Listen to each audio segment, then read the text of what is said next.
इथं आपण भारतीय जनता पार्टी कार्यालयाच्या इथं आलोय। हे जल्लोष आपण पाहून बघू शकताय। हरियाणा विजय ही भारतीय जनता पार्टीची तिसरी हॅट्रिक आहे। या हॅट्रिकचा जल्लोष इथं सामान्य कार्यकर्ता आणि लोकांचा आपण बघू शकताय। भारतीय जनता पार्टीचे प्रदेश अध्यक्ष चंद्रशेखर बावनकुळे आले।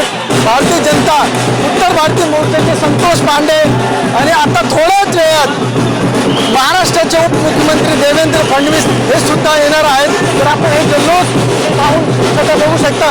स्टेजवर चंद्रशेखर बावनकुळे, संजय उपाध्याय हे सर्व मान्यवर उपस्थित आहेत आणि सर्व मान्यवरांच्या उपस्थित कार्यकर्ता इथे जे जल्लोष दाखवत आहेत ते आपण पाहू शकता की कार्यकर्त्यामध्ये किती जल्लोष आहे। या जल्लोषचा आपण बघू शकता की जल्लोष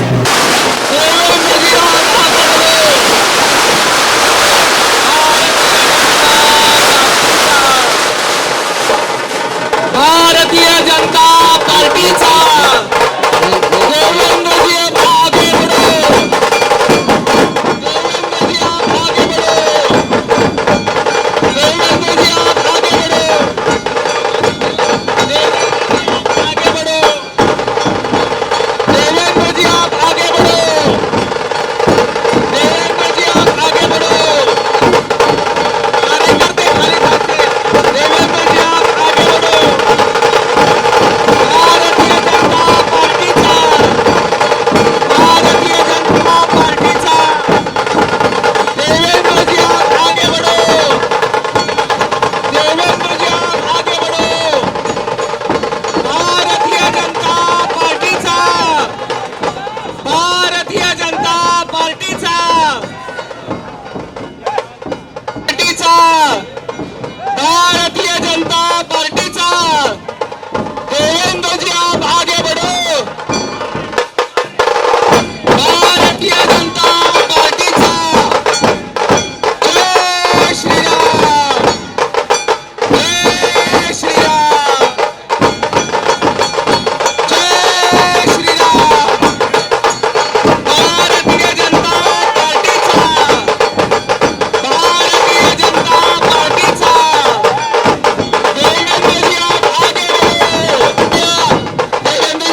शब्द व्यक्त करावे आदरणीय चंद्रशेखरजी बावनकुळे साहेब. या जल्लोषाला उपस्थित महाराष्ट्राचे लोकनेते, महाराष्ट्राला देशामध्ये क्रमांक 1 वर आणण्याकरता महाराष्ट्राचे व्हिजनरी मॅन म्हणून ज्यांचा उल्लेख 14 कोटी जनतेमध्ये होतो, महाराष्ट्राचे लोकनेते देवेंद्र फडणवीसजी, एका जोरात देवेंद्रजी करता आपण सर्व टाळा वाजवू. या ठिकाणी उपस्थित आपले सर्व आमदार, खासदार आणि महाराष्ट्राच्या कानाकोपऱ्यातून आलेले आपले सर्व पदाधिकारी, कार्यकर्ते, बंधू भगिनींनो, मीडियाच्या मित्रांनो, आज देशाकरता, महाराष्ट्राकरता आनंदाचा दिवस आहे की आज लोकशाहीचा पुन्हा विजय झाला. माननीय पंतप्रधान मोदीजी तिसऱ्यांदा प्रधानमंत्री झाल्यानंतर, आपल्या देशामध्ये एनडीएचं सरकार आल्यानंतर पुन्हा एकदा या देशामध्ये मोदीजीच्या नेतृत्वामध्ये विकसित भारताच्या संकल्पाला या देशाने साथ दिली, हरियाणाने साथ दिली, जम्मू काश्मीरने साथ दिली. आणि मोदीजींनी जो 100 दिवसांचा विकासाचा कार्यक्रम या देशाला दिला होता, त्या विकासाच्या कार्यक्रमावर पुन्हा एकदा जनतेने शिक्कामोर्तब केलं. बंधू भगिनींनो, देवेंद्रजी बोलणार आहेत, मी एवढंच सांगेल, जम्मू काश्मीरमध्ये ज्या पद्धतीने आतापर्यंतच्या इतिहासातला सर्वात मोठा विजय भारतीय जनता पक्षाने झाला. आज 29-30च्या वर जागा अजून दाखवत आहे, पुन्हा ते वाढतील असा मला विश्वास आहे. हरियाणामध्ये 50च्या वर 50+ बीजेपीने पार केले आहे. आणि म्हणून आपण सर्वप्रथम या यशस्वी विजयाबद्दल माननीय पंतप्रधान नरेंद्र मोदीजींचं एकदा जोरात टाळ्या वाजवून आपण स्वागत करू. सोबतच आमचे नेते अमितभाई शहा, आमचे राष्ट्रीय अध्यक्ष JP नड्डाजी आणि संपूर्ण हरियाणाचे संपूर्ण टीम, जम्मू काश्मीरची भारतीय पार्टीची टीम आणि संपूर्ण युनिट आणि त्या ठिकाणी जनतेची आपण त्या ठिकाणी स्वागत करू, ज्यांनी भारतीय जनता पक्षाला मतदान केलं आणि विश्वास व्यक्त केला. मी एवढं सांगेल, काँग्रेसनी खोटारडेपणा केला होता. आपल्याला माहिती आहे की काँग्रेस किती खोटं बोलली होती. मोदीजींच्या नावाने त्या ठिकाणी काँग्रेसनी सर्व समाजामध्ये गैरसमज निर्माण केले. मागासवर्गीयाला सांगितलं की संविधान बदलणार आहे, मोदीजी संविधान बदलणार आहे. आदिवासीला सांगितलं की त्या ठिकाणी तुमचं आरक्षण देणार आहे. आणि आमच्या महिला बहिणींना सांगितलं खटाखट 8,500 रुपये आपल्याला आमचा खासदार देणार आहे. पणाला खऱ्या अर्थाने जनतेने चिरडून टाकलं. आणि म्हणून आणि पुन्हा एकदा या विकासाच्या मुद्द्यावर मोदीजींच्या नेतृत्वामध्ये आपल्याला मते मिळाली. आणि परवा तर आपल्याला माहिती आहे, आरक्षण विरोधी राहुल गांधी ज्यांनी या देशाला आरक्षणाची गरज नाही आहे, आरक्षणाची गरज नाही असे राहुल गांधी बोलले. एकीकडे मोदीजी संविधान हातात घेऊन या देशाला आरक्षणाची गरज आहे, सर्व समाजाला आरक्षण, SC ST OBC आरक्षण मिळालं पाहिजे, महामानव डॉक्टर बाबासाहेब आंबेडकरांनी दिलेलं आरक्षण टिकलं पाहिजे, याकरता मोदीजी काम करतात आहे. आणि राहुल गांधी त्या ठिकाणी आपल्या या आरक्षण विरोधी भूमिकेवर आपला त्या ठिकाणी त्यांनी चाललाय. आणि म्हणून मी एवढंच सांगेल, जनतेने खोटारडेपणाचा बदला घेतला. आता महाराष्ट्रामध्ये आमचे लोकनेते देवेंद्रजी फडणवीसांच्या नेतृत्वामध्ये महाराष्ट्रात विजयाची घोडदौड आपल्या सर्वांना पुढे न्यायची आहे. देवेंद्रजीच्या नेतृत्वामध्ये पुन्हा एकदा या महाराष्ट्रामध्ये या ठिकाणी भारतीय जनता पार्टी आपली पुढे जाणार आहे.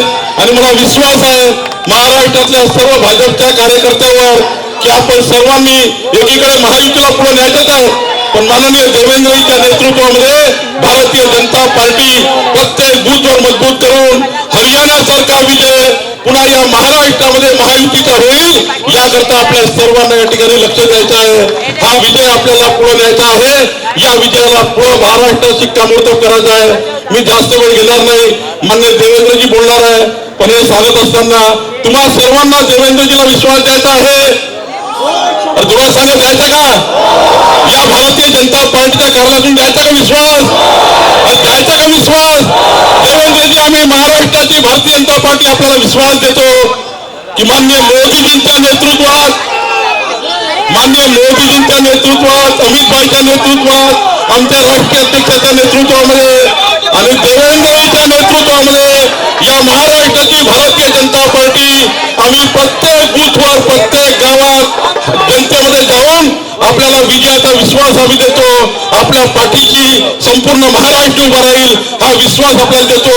आपण या ठिकाणी भारतीय जनता पार्टीच्या कार्यालयात आले त्याबद्दल आपलं अभिनंदन करतो, धन्यवाद व्यक्त करतो आणि विश्वास देतो की आपल्या नेतृत्वामध्ये पुन्हा एकदा महाराष्ट्रामध्ये प्रचंड मोठा विजय, आतापर्यंतच्या भारतीय जनता पार्टीच्या इतिहासातला सर्वात मोठा विजय नोव्हेंबरच्या निवडणुकीमध्ये झाल्याशिवाय राहणार नाही. देवेंद्रजी, लोकसभेत आम्ही थोडे मागे राहिलो पण विधानसभेत तुमच्या नेतृत्वामध्ये महाराष्ट्र आम्ही पुढे नेल्याशिवाय राहणार नाही एवढंच वचन भारतीय जनता पार्टीतर्फे आपल्याला देतो आणि आपल्याला विनंती करतो की आपण या ठिकाणी या विजयामध्ये आपलं मार्गदर्शन करावं. धन्यवाद. भारत माता की जय.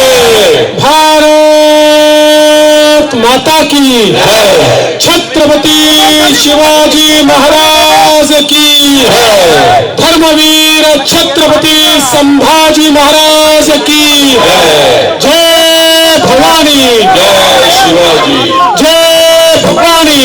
जय शिवाजी. जय जय जय जय जय भवानी. जय जय जय जय शिवाजी. जय जय जय जय जय शिवाजी. जय जय जय जय जय भवानी. हिंदवी स्वराज्याचे सरसंस्थापक छत्रपती शिवरायांना मानाचा मुजरा करतो. भारतीय राज्यघटनेचे शिल्पकार भारतरत्न डॉक्टर बाबासाहेब आंबेडकर यांना मानवंदना अर्पित करतो. आणि आज या ठिकाणी विजयाचा जल्लोष साजरा करण्याकरता आलेल्या भारतीय जनता पक्षाच्या सर्व कार्यकर्त्यांना या प्रचंड विजयाच्या खूप खूप शुभेच्छा देतो. आपले नेते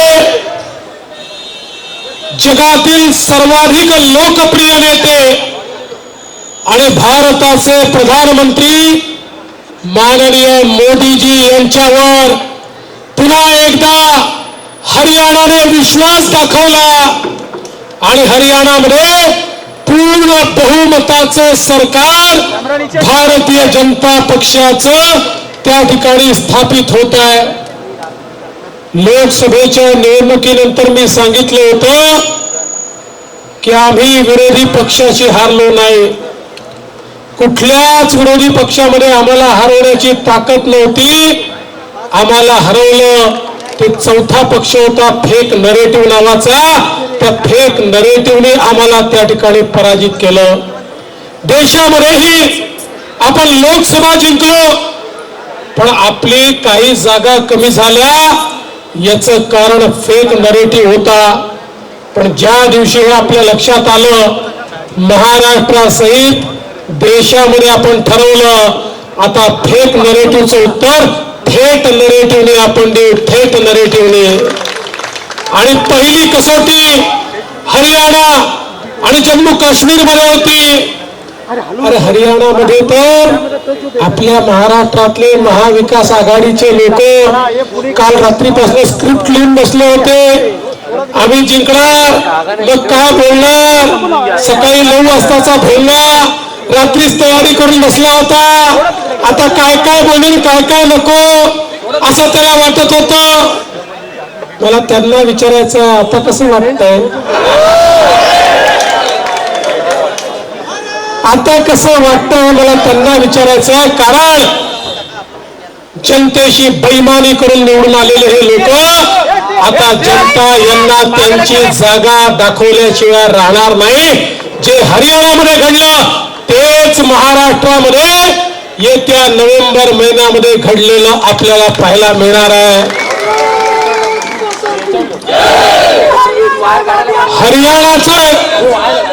हरियाणामध्ये मागच्या निवडणुकीमध्ये आपल्याला 40 जागा मिळाल्या होत्या. लोकसभेमध्ये 10 पैकी 5 जागा मिळाल्या होत्या. या निवडणुकीमध्ये सगळे रेकॉर्ड आपण तोडले आणि थेट 50 जागा आपल्याला त्या ठिकाणी मिळतात. जवळजवळ 60 वर्षानंतर पहिल्यांदा एक पक्ष सतत तिसऱ्यांदा हरियाणाची सत्ता काबीज करतो आहे आणि तो पक्ष म्हणजे तुमचा आणि माझी भारतीय जनता पार्टी आहे. हरियाणामध्ये हरियाणाच्या मतदारांनी हे सांगून दिलं की या ठिकाणी फेक नरेटिव्हच्या विरुद्ध आम्ही मतदान करणार आहोत. त्या ठिकाणी अग्निवीरच्या विरुद्ध रान पेटवण्यात आलं. त्या ठिकाणी खेळाडूंना पुढे करून रान पेटवण्यात आलं. त्या ठिकाणी जातीपातीची लढाई ही कशी करता येईल याचा प्रयत्न करण्यात आला. समाजामध्ये फूट पाडण्यात आली. पण या सगळ्या गोष्टींना मतदाराने नाकारलं आणि या सगळ्या राजकारणापेक्षा आम्हाला मोदीजींचं विकासाचं राजकारण हवं आहे हे हरियाणाने या ठिकाणी आपल्याला सांगून दिलं. आणि म्हणून या निवडणुकीचा अन्वयार्थ काय आहे? या निवडणुकीचा अन्वयार्थ हाच आहे की देशातली जनता केवळ आणि केवळ मोदीजींच्या पाठीशी आहे. राहुल बाबा या ठिकाणी विरोधी पक्षनेते झाल्यानंतर नाटक आणि नौटंकी करतायत. त्याला कोणी भुलणार नाही हे हरियाणाच्या जनतेने सांगून दिलं. आणि राहुलजींना विरोधी पक्ष नेता झाल्यानंतर पहिली सलामी ही आता हरियाणाने दिलेली आहे आणि याच्या नंतरची सलामी महाराष्ट्र देणार आहे. हा विजय भारतीय जनता पक्षाच्या कार्यकर्त्यांचा आत्मविश्वास वाढवणारा विजय आहे. हा विजय मूर्खांच्या नंदनवनात वावरणाऱ्यांना जमिनीवर आणणारा विजय आहे. आणि बंधू भगिनींनो, मी केवळ हरियाणाच बोलणार नाही. मला कोणीतरी विचारलं जम्मू काश्मीरमध्ये कुठला पक्ष जिंकला. मी म्हटलं जम्मू काश्मीरमध्ये कुठला पक्ष जिंकला हे महत्वाचं नाही आहे. जम्मू काश्मीरमध्ये भारताची लोकशाही जिंकली आणि भारत जिंकला. कारण जे लोक म्हणत होते 370 कलम हटाने के बाद खून की नदियां बहेगी, त्यांनी येऊन बघावं. जम्मू काश्मीर मध्ये आम्ही निवडणुका घेतल्या, फ्री अँड फेअर निवडणुका घेतल्या. जगभरातल्या मोठ्या देशांचे कौन्सिल जनरल निरीक्षक म्हणून त्या ठिकाणी आले आणि त्यांनी देखील सांगितलं की इतक्या फ्री आणि फेअर निवडणुका आम्ही कधी बघितलेल्या नाहीत. लोकशाहीमध्ये अशा प्रकारच्या निवडणुका त्या ठिकाणी आपण घेऊन दाखवल्या. आणि सगळ्यात महत्वाचं काय तर आंतरराष्ट्रीय जगतामध्ये पाकिस्तान जे सांगत होता की भारताने जम्मू काश्मीरवर सेनेच्या माध्यमातून कब्जा केलेला आहे, तिथे लोकशाही नाही आहे, जम्मू काश्मीर भारताचा भाग नाही आहे, त्या ठिकाणी फ्री अँड फेअर इलेक्शन होऊ शकत नाही. पाकिस्तानच्या थोबाडीत मारणारी निवडणूक ही या ठिकाणी आपण जम्मू काश्मीरमध्ये घेऊन दाखवली. आणि त्या माध्यमातून पाकिस्तानचा प्रोपोगंडा संपला आणि जगाने आज एक्सेप्ट केलं की 370 कलम हटवणं देखील योग्य होतं.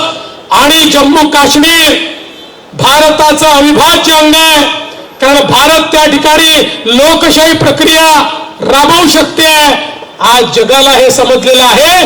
म्हणून जम्मू काश्मीरमध्ये सरकार कोणाचं म्हणतंय महत्वाचं नाही. आज जम्मू काश्मीर भारताचा अविभाज्य अंग आहे हे जगाच्या पाठीवर सगळ्या देशांनी एक प्रकारे मान्य केलेला आहे. हा भारताचा विजय त्या ठिकाणी झालेला आहे. आणि म्हणून बंधू भगिनींनो, मला अतिशय आनंद आहे की या दोन्ही राज्यांमध्ये ज्या प्रकारे जनतेनं भारतीय जनता पक्षाला समर्थन दिलाय, पाठबळ दिलाय, त्याचं मनापासून अभिनंदन करतो. आणि महाराष्ट्रातल्या जनतेला देखील मी सांगू इच्छितो, विजयाने आम्ही मातणार नाही. विजय मिळाला आम्हाला आनंद आहे, पण या विजयाने आम्हाला अधिक काम करण्याचा आत्मविश्वास दिलाय. या विजयाने आम्हाला अधिक नम्रता शिकवली आहे.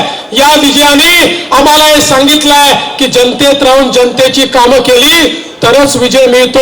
फेक नरेटिव्हवर एखादी निवडणूक जिंकता येते, पण जनतेची कामं करूनच तुम्हाला वारंवार निवडणुका जिंकता येतात. आणि म्हणून आज मी पुन्हा एकदा देशाचं कणखर नेतृत्व माननीय प्रधानमंत्री मोदीजी यांचे मनापासून आभार मानतो, त्यांचं अभिनंदन करतो. देशभरातल्या भारतीय जनता पक्षाच्या कार्यकर्त्यांचं अभिनंदन करतो. या निवडणुकीकरता भारतीय जनता पक्षाची जी नेते मंडळी, आमचे गृहमंत्री अमितभाई शाह असतील, आमचे नड्डाजी असतील, अध्यक्ष आणि संपूर्ण आमची टीम जी या ठिकाणी कामात होती, त्या सगळ्यांचं मनपूर्वक अभिनंदन करतो.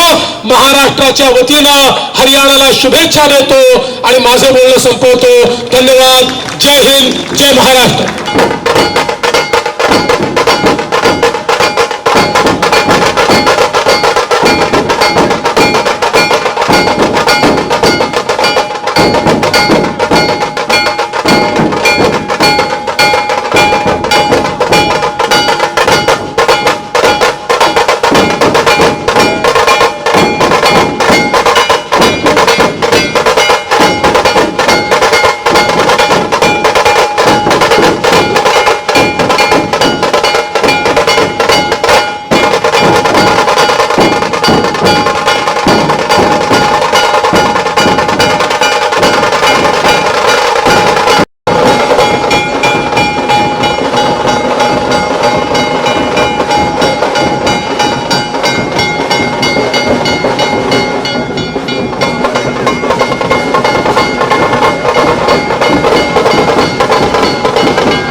न्यूज मराठी 24/7 नवा भारत नवा विचार.